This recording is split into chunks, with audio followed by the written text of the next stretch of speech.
নমস্কাৰ বন্ধুসকল, আপোনালোকৰ সৈতে আজি মই কথা পাতিম এটা গুৰুত্বপূৰ্ণ বিষয়ৰ ওপৰত। যোৱা 20 আগষ্ট 2025 তাৰিখে গৃহমন্ত্ৰী অমিত শ্বাহে ভাৰতৰ সংবিধানৰ 130তম সংশোধনী বিধেয়ক 2025 বিল লোকসভাত উত্থাপন কৰে।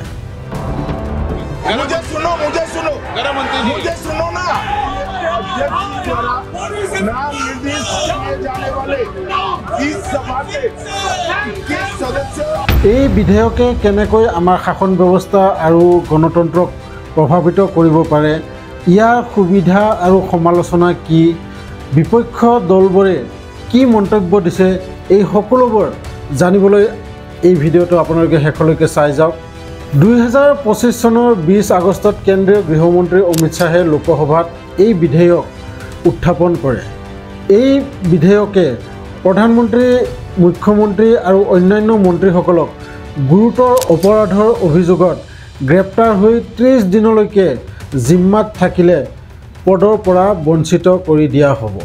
কিন্তু এই বিধেয়কৰ প্ৰস্তাৱৰ পিছফালৰ কাৰণ কি?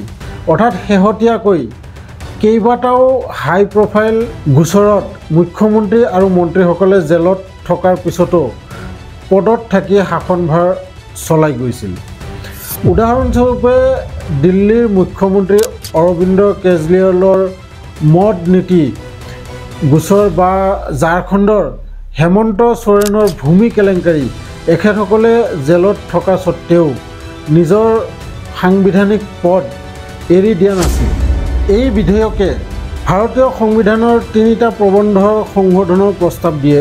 প্ৰবন্ধ 75 কেন্দ্ৰীয় মন্ত্ৰীসভাৰ ক্ষেত্ৰত যদি কোনো মন্ত্ৰী বা প্ৰধানমন্ত্ৰী 5 বছৰ বা তাতকৈ অধিক জেলৰ শাস্তিৰ অপৰাধৰ অভিযোগত 30 দিন ধৰি জিম্মাত থাকে, তেন্তে ৰাষ্ট্ৰপতিয়ে প্ৰধানমন্ত্ৰীৰ পৰামৰ্শত তেওঁক পদৰ পৰা আঁতৰাই দিব পাৰিব।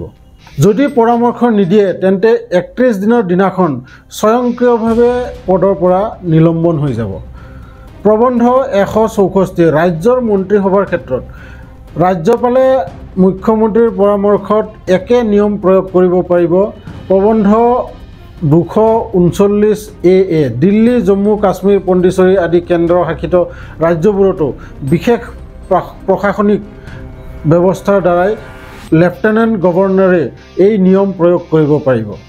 কিন্তু জিম্মাৰ পৰা মুক্তি হোৱাৰ পিছত পুনৰ নিযুক্তিৰ সুবিধা দিয়া হ'ব। চৰকাৰৰ মতে এই বিধেয়কে সাংবিধানিক নৈতিকতা আৰু সুশাসনৰ প্ৰতি জনসাধাৰণৰ আস্থা বৃদ্ধি কৰিব। বৰ্তমানৰ সংবিধানত কোনো মন্ত্ৰী বা মুখ্যমন্ত্ৰী গুৰুতৰ অপৰাধৰ অভিযোগত জেলত থাকিলে জেলৰ পৰাই শাসন চলাইছিল। উদাহৰণস্বৰূপে দিল্লীৰ মুখ্যমন্ত্ৰী অৰবিন্দ কেজৰিৱালে জেলৰ পৰা শাসন চলাইছিল। চৰকাৰে কয় যে এনে পৰিস্থিতিয়ে জনসাধাৰণৰ আস্থাৰ ওপৰত প্ৰভাৱ পেলায়। কিন্তু এই বিধেয়কৰ বিৰুদ্ধে বিৰোধী দলবোৰে তীব্ৰ সমালোচনা কৰিছে। প্ৰথমতে আমাৰ ভাৰতত দোষ প্ৰমাণ নোহোৱালৈকে দোষী নহয়, কিন্তু এইখন বিধেয়কে এই নীতিৰ উলংঘন কৰা দেখা যায়, কিয়নো ই কেৱল গ্ৰেপ্তাৰৰ ভিত্তিত পদৰ পৰা আঁতৰোৱাৰ নিৰ্দেশ দিয়ে। পশ্চিমবংগৰ মুখ্যমন্ত্ৰী মমতা বেনাৰ্জীয়ে ইয়াক গণতন্ত্ৰৰ হত্যাৰ ৱাৰেণ্ট বুলি অভিহিত কৰিছে। বিৰোধীসকলে আশংকা কৰিছে যে কেন্দ্ৰীয় চৰকাৰে তদন্তকাৰী সংস্থা যেনে ইডি বা CBIৰ অপব্যৱহাৰ কৰি বিৰোধী শাসিত ৰাজ্যৰ চৰকাৰসমূহক অস্থিৰ কৰিব পাৰে। ইয়াৰ উপৰিও এই বিধেয়কে সংবিধানৰ মৌলিক গঠন যেনে ফেডাৰেলিজিম আৰু ক্ষমতা বিভাজনৰ নীতিক প্ৰভাৱিত কৰিব পাৰে। বিৰোধী দলৰ তীব্ৰ প্ৰতিবাদৰ পিছত এই বিধেয়কটো এতিয়া যুটীয়া সংসদীয় সমিতি JPC-লৈ প্ৰেৰণ কৰা হৈছে। এই সমিতিয়ে বিধেয়কৰ বিশদ পৰীক্ষা কৰি পৰৱৰ্তী সংসদীয় অধিৱেশনত প্ৰতিবেদন দাখিল কৰিব। কিন্তু এই বিধেয়ক পাছ কৰিবলৈ লোকসভা আৰু ৰাজ্যসভাত 2/3 সংখ্যাগৰিষ্ঠতাৰ প্ৰয়োজন, যিটো বৰ্তমানৰ শাসকীয় জোঁটৰ বাবে কঠিন হ'ব। 130তম সংশোধনী বিধেয়কে সুশাসন আৰু নৈতিকতাৰ প্ৰতি গুৰুত্ব দিলেও ইয়াৰ সম্ভাৱ্য অপব্যৱহাৰ আৰু গণতন্ত্ৰৰ ওপৰত প্ৰভাৱৰ বিষয়ে আমি সজাগ হোৱা উচিত। আপুনি এই বিধেয়কৰ বিষয়ে কি ভাবে?